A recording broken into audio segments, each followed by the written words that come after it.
pengelola dari PT, pengelola atau pemilik atau apapun itu dari PT Pelayanan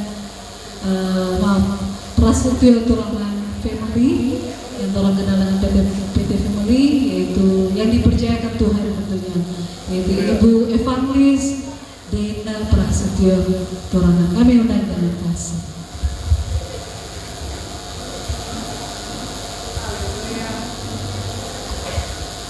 Haleluya. Haleluya.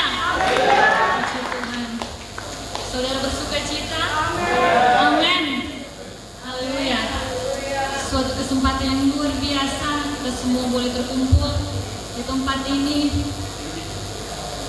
dalam kebersamaan kita. Saya percaya ini adalah indikasi bahwa PT Family itu selalu bersama dalam suka dan duka. Dalam AC tetap, di luar AC yang panas tetap bersama. Bapak Ibu Saudara dikasih dalam Tuhan Yesus Kristus. Ini momen adalah momen yang sangat luar biasa, teristimewa bagi saya pribadi karena sudah beberapa lama, sekitar lebih dari setahun, saya rindu untuk datang mengunjungi 4 pulau ini bersama dengan keluarga Kembuan, tapi tidak sempat terarrange, dan saya rindu untuk sama-sama dengan PT Family. Nah, sebenarnya undangan yang masuk ya, Bapak Gembala, itu akan masuk sekitar di bulan yang sama tetapi di tahun yang berbeda, 2024, karena kita mengurut ya seperti sudah diketahui bersama. Tiba-tiba Bapak Ibu, saya rindu sekali untuk datang di sini. Ya tentunya termotivasi dengan undangan pelayanan. Jadi iseng-iseng saya hubungi beberapa trip, dan kemudian saya tanya tanggal berapa kira-kira yang paling baik. Katanya tanggal 10. Oh ya, masih belum ada kepastian waktu itu untuk menetapkan perjalanan kita atau trip kita 4 pulau ini. Saya kemudian melihat bahwa undangan di sini adalah pelayanan yang Tuhan percayakan kepada saya ke-75. Jadi tambah semangat lagi, puji Tuhan. Haleluya, tidak ada yang kebetulan. Saya tidak mempercayai angka-angka, tetapi saya yakin dan percaya setiap kesempatan yang Tuhan berikan dalam kehidupan kita untuk melayani Tuhan adalah penghargaan yang Tuhan berikan. Puji Tuhan. Bapak Ibu Saudara kekasih dalam Tuhan Yesus Kristus, tidak berlamaan kita perhatikan Lukas 10 mulai ayat 33 dalam perikop orang Samaria yang baik hati atau yang murah hati. Kita akan bersama membacakan dari ayat 33, 34 dan 35 dalam hitungan yang ketiga. Sudah dapat katakan amin? Amin. Lukas 10 ayat 33. Lalu 1, 2, 3. Lalu datang seorang Samaria yang sedang dalam perjalanan ke tempat itu, dan ketika ia melihat orang itu, tergeraklah hatinya oleh belas kasihan. 34. Ia pergi kepadanya lalu membalut luka-lukanya. Sesudah ia menyiraminya dengan minyak dan anggur, kemudian ia menaikkan orang itu ke atas keledai tunggangannya sendiri, lalu membawanya ke tempat penginapan dan merawatnya. 35. Keesokan harinya ia menyerahkan 2 dinar kepada pemilik penginapan itu. Katanya, rawatlah dia, dan jika kau belanjakan lebih daripada itu, aku akan menggantinya waktu aku kembali. Puji Tuhan, haleluya. Bapak Ibu Saudara terkasih dalam Tuhan Yesus Kristus, tahukah kita firman Tuhan ini sebenarnya rema yang saya dapatkan ketika saya mendengar pelayanan firman Tuhan yang dibawakan oleh suami saya. Tetapi ada sesuatu yang berbeda yang Tuhan taruh dalam kehidupan saya bahwa Samaria yang baik hati itu tidak lain menggambarkan Tuhan Yesus Kristus yang murah hati dalam kehidupan saya dan saudara.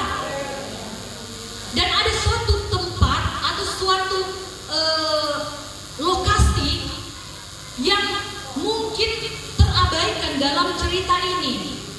Nah, Bapak Ibu Saudara kekasih dalam Tuhan Yesus Kristus, saya tidak perlu kemudian mengulang bagaimana perumpamaan ini disampaikan Tuhan Yesus. Mari kita melihat dari sisi yang berbeda.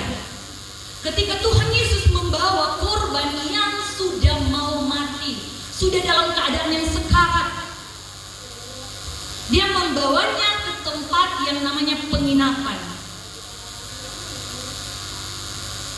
Nah, kalau kita sudah bacakan tadi bahwa keesokan harinya itu Tuhan meninggalkan 2 keping perak, 2 dinar kepada pemilik penginapan. Yang ingin saya bicarakan pada kesempatan pada siang hari ini ada 6 hal yang Tuhan tinggalkan bagi saya dan saudara.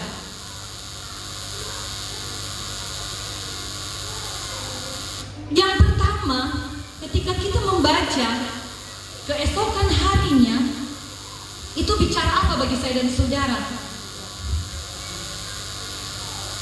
Dan saya sangat mengucap syukur kepada Tuhan ketika Tuhan bilang dengan Roh Kudus dalam kehidupan pada saya secara pribadi, tahukah engkau bahwa Tuhan berada bersama dengan orang yang sekarat itu, bersama dengan pemilik penginapan di tempat penginapan itu semalaman.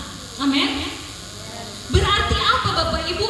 Tuhan ingin meninggalkan sebuah teladan bagaimana merawat, bagaimana melayani. Amin.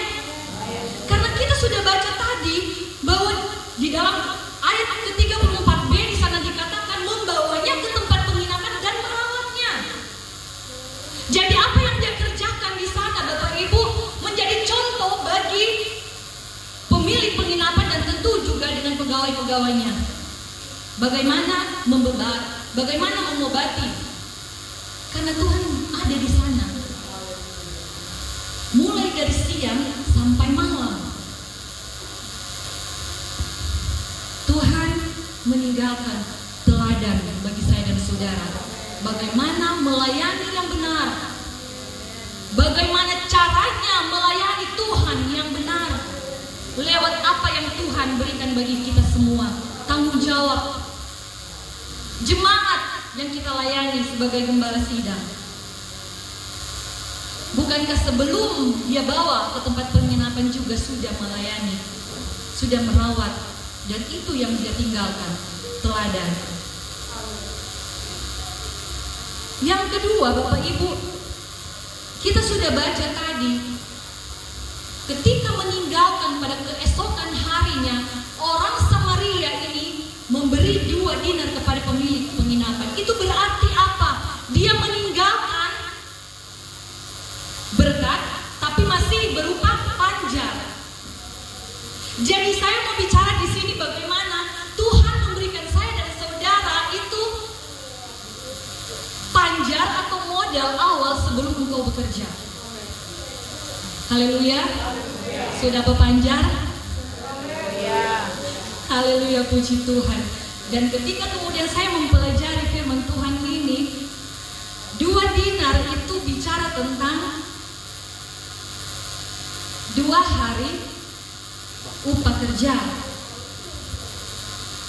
Tetapi kalau kita perhatikan, pemilik penginapan ini tidak bekerja hanya pada siang hari. Makanya dia diberikan 2 dinar untuk siang dan untuk malamnya lagi. Berarti secara penuh 24 jam. Tuhan berikan berkat panjang buat saya dan saudara. Haleluya. Puji Tuhan, haleluya. Sebuah kepercayaan sebenarnya kita mungkin pikir pikir 2 dinar itu terlalu kecil, cuman 1 hari. Terus kemudian bagaimana selanjutnya?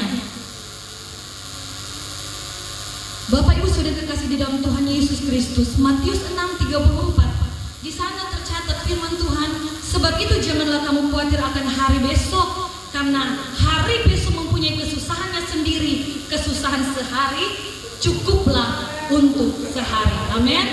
Haleluya. Puji Tuhan. Yang ketiga, kita dapati dalam Lukas 10 ayat 34a. Ia pergi kepadanya lalu membalut luka-lukanya sesudah ia menyiramnya dengan air dan anggur. Nah, saya begitu bersuka cita ketika Tuhan bawa pada berkat firman Tuhan ini. Orang Samaria yang murah hati, orang Samaria yang baik hati itu punya perbekalan anggur dan minyak. Dan itu yang saya bisa pastikan yang akan dia tinggalkan bagi pelayanan saya dan saudara. Amin. Haleluya. Tidak mungkin ketika dia merawat di tengah jalan, dia kemudian merawat sebelum hari besok menjelang, dia tidak meninggalkan itu bagi pelayanan di tempat itu. Terus melayani dengan apa? Ternyata Tuhan sudah siapkan apa yang saya dan saudara butuhkan dalam pelayananmu. Tuhan siapkan, Tuhan lengkapi engkau. Amin. Haleluya. Dia tidak hanya titip pekerjaan Tuhan untuk engkau kerjakan, untuk engkau layani dia, tetapi ada minyak, ada anggur yang Tuhan punya sendiri, yang Tuhan berikan, tinggalkan kepada saya dan saudara. Amin. Haleluya.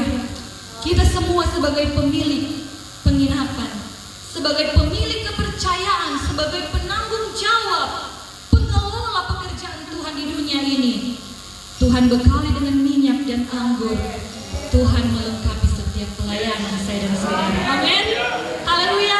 Yang keempat, Bapak Ibu Saudara dikasih dalam Tuhan Yesus Kristus, ketika Tuhan kemudian yang digambarkan dengan orang Samaria yang murah hati ini, dia meninggalkan tempat penginapan, bukan berarti dia melepaskan tanggung jawab. Bukan berarti dia kemudian bagi tanggung jawab. Saya sudah selesai pekerjaan saya, kemudian engkau sekarang yang melanjutkan. Allah kita bukan Allah yang demikian. Dia bertanggung jawab kepada kita semua untuk setiap tugas-tugas kepercayaan yang dia berikan. Amin. Haleluya, puji Tuhan. Bapak Ibu yang dikasih dalam Tuhan Yesus Kristus, bukan berarti ketika Tuhan Yesus sudah selesai merawat korban itu, dia mengalihkan tanggung jawab untuk kita merawat, dan kemudian dia tinggalkan saja. Tetapi tahukah kita semua bahwa Allah turut bekerja? Dia mau bekerja sama dengan kita. Dia mau melibatkan saya dan saudara untuk proyek kerajaan sorga di dunia ini. Amin. Haleluya, puji Tuhan. Dan ketika kemudian saya mengerti, Bapak Ibu, korban yang di jalan ini, dia dirampok, ditelanjangi, dipukuli hampir mati. Allah kita yang penuh dengan kasih karunia, dialah yang kemudian membuka jubahnya dan menutupi korban ini dengan jubah itu. Amin. Saya konsultasi dengan suami. Orang kalau terluka, Bapak Ibu, kalau semakin banyak dia ada berkontaminasi dengan hal-hal yang atau kuman-kuman, tambah dia untuk menderita. Dia tentu kedinginan juga, Bapak Ibu. Apa yang disebut dengan hipotermi. Jadi suhunya itu turun karena semua kehabisan darah. Nah, apa yang kemudian saya ingin bagikan kepada saya dan saudara, jubah Tuhan Yesus itu yang sudah menutupi korban, yang sudah dipakaikan kepada orang yang belum percaya untuk membenarkan mereka, sama-sama Tuhan tinggalkan di tempat penginapan.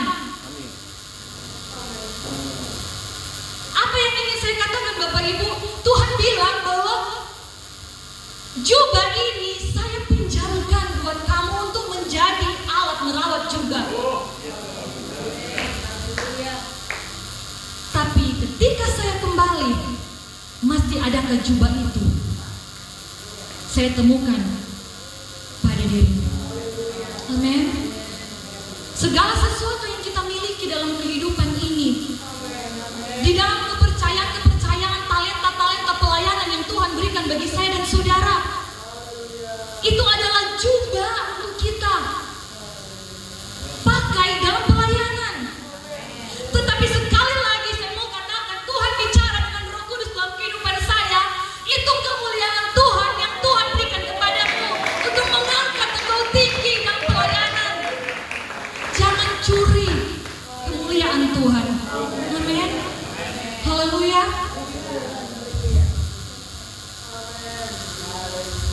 Kembalikan kepada Tuhan segala pujian hormat. Amin.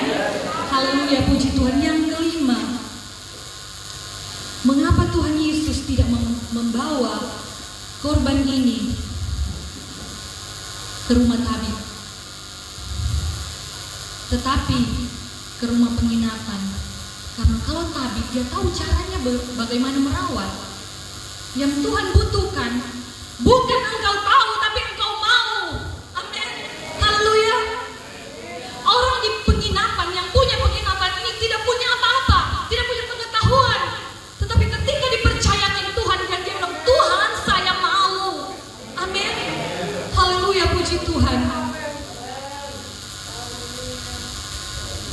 Pelayanan itu cuma kepercayaan, bukan kemampuan saya dan saudara.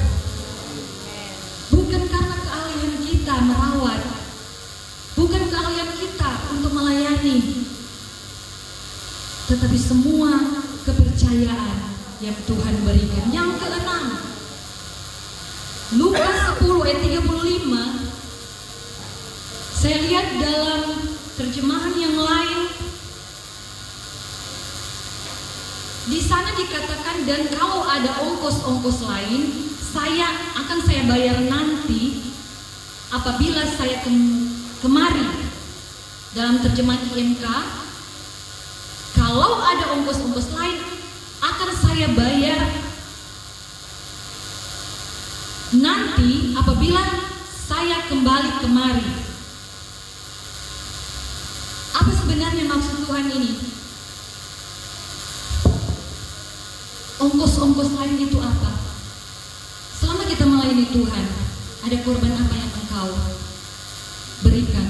Mungkin korban perasaan, mungkin korban tenaga, mungkin itu korban keuangan materi. Tuhan janji, saya akan kembalikan. Amin.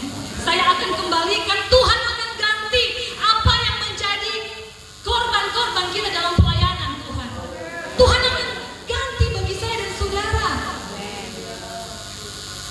Di saat dia kembali kemari, Bapak Ibu Saudara kasih dalam Tuhan Yesus Kristus. Puji Tuhan, haleluya. Kita bersyukur pada Tuhan Yesus Kristus yang tidak mau meninggalkan saya dan saudara. Dia Tuhan yang bertanggung jawab atas hidup kita. Dalam pelayanan kita, Dia tidak bikin kita rugi. Amin. Haleluya. Puji Tuhan, haleluya. Haleluya. Dan ketika Tuhan berjanji saya akan kembali, saya percaya saat engkau membutuhkan, Dia tahu, Dia akan lewat dan singgah lagi di tempat penginapanmu. Amin. Haleluya, puji Tuhan. Kembali ke konteks pembacaan, kalau kita kemudian belajar dari awal itu, di sana ada pertanyaan, jadi apa yang harus kita perbuat untuk memperoleh hidup yang kekal?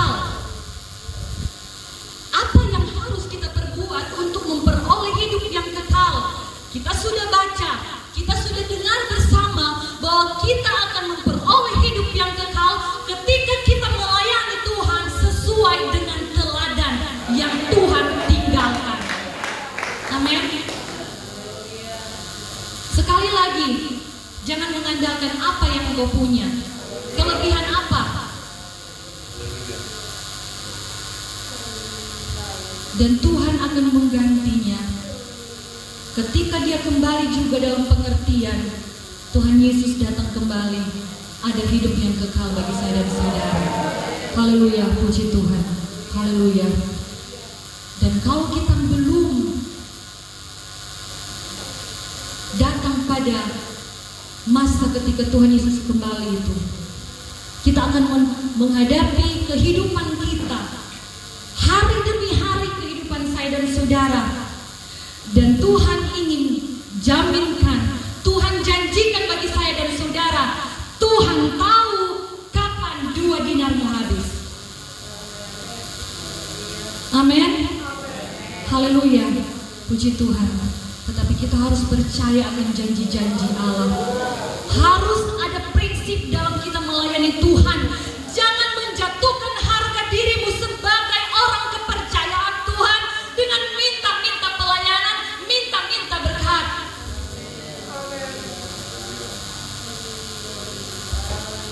Jangan jatuhkan harga dirimu, makanya harus punya prinsip. Dan yang kedua, kita harus punya komitmen. Komitmen itu bicara tentang kesetiaan, dan kita harus bertanggung jawab agar bisa dipercaya. Dengan berkomitmen, kita bisa ada percaya diri sebelum orang lain percaya kita. Kalau kita punya percaya diri, kita tidak akan terpengaruh dengan apa orang lain punya perkataan bagi saya dan saudara. Jadi 2 hal yang harus kita ingat, harus punya prinsip, harus punya komitmen dalam melayani Tuhan. Puji Tuhan. Yang terakhir, di dalam perjalanan itu, Bapak Ibu yang kekasih dalam Tuhan Yesus Kristus, dari Yerusalem ke Yeriko, bukan hanya 1 tempat penginapan. Ada lebih dari 1, atau ada referensi yang katakan ada 20-an penginapan di sana. Kalau engkau tidak bertanggung jawab dengan tugas pelayanan yang Tuhan percayakan kepadamu, kalau engkau hanya mencuri kemuliaan Tuhan, kalau engkau hanya menurunkan harga dirimu sebagai anak-anak kepercayaan Tuhan, masih ada penginapan-penginapan lain yang bisa Tuhan pakai menjadi tempat dia menaruh kepercayaan. Amin. Haleluya. Puji Tuhan. Haleluya. Bapak Ibu Saudara kekasih dalam Tuhan Yesus Kristus, untuk menutup pembacaan firman Tuhan, renungan kita pada siang hari ini, saya ingin bersaksi. Setiap minggu saya mempersiapkan pelayanan. Kadang-kala di saat yang saya mau atau saya ingin untuk bebas Bapak Ibu, tapi saya selalu terbebani. Mau bicara apa lagi hari Minggu? Mau bicara apa lagi 2 minggu depan? Dan seterusnya. Setiap kali saya lelah, setiap kali saya merasa bahwa saya ini sudah tidak mampu lagi Tuhan, saya butuh kesegaran, Tuhan selalu mampir dalam kehidupan saya membawa minyak. Tuhan membawa minyak, suara hatinya Tuhan titip buat saya bagikan. Itu yang kemudian menjadi semangat saya. Apalagi ketika Tuhan memberikan saya anggur, ada sukacita yang luar biasa. Ada semangat yang Tuhan berikan bagi saya. Saya bukan siapa-siapa saudara, tapi ketika saya melihat bahwa 75 sidang jemaat dengan berbagai denominasi gereja, dan kita menjadi satu bagian keluarga dalam pelayanan. Dan kalau itu adalah tempat penginapan saya dan keluarga yang Tuhan percayakan pelayanan ini terjadi bagi kami. Kami butuh anggur. Kami butuh minyak. Kita semua butuh itu. Dan Tuhan tahu kapan kita membutuhkan itu. Tuhan tahu kapan kita membutuhkan semuanya itu. Jangan andalkan kekuatanmu. Minta Roh Kudus selalu tuntun hidupmu. Sukacita surga ada dalam hatimu. Itu yang menjadi semangatmu untuk kau melakukan segala pekerjaan Tuhan dengan berintegritas. Amin. Haleluya. Soal materi Bapak Ibu, nggak usah khawatir. Nggak usah khawatir. Jangan jatuhkan harga dirimu cuma soal materi. Ketika habis Tuhan dinar itu, Tuhan akan mampir lagi ke penginapanmu. Tuhan Yesus memberkati. Kita bangkit berdiri, saya serahkan kembali kepada WL.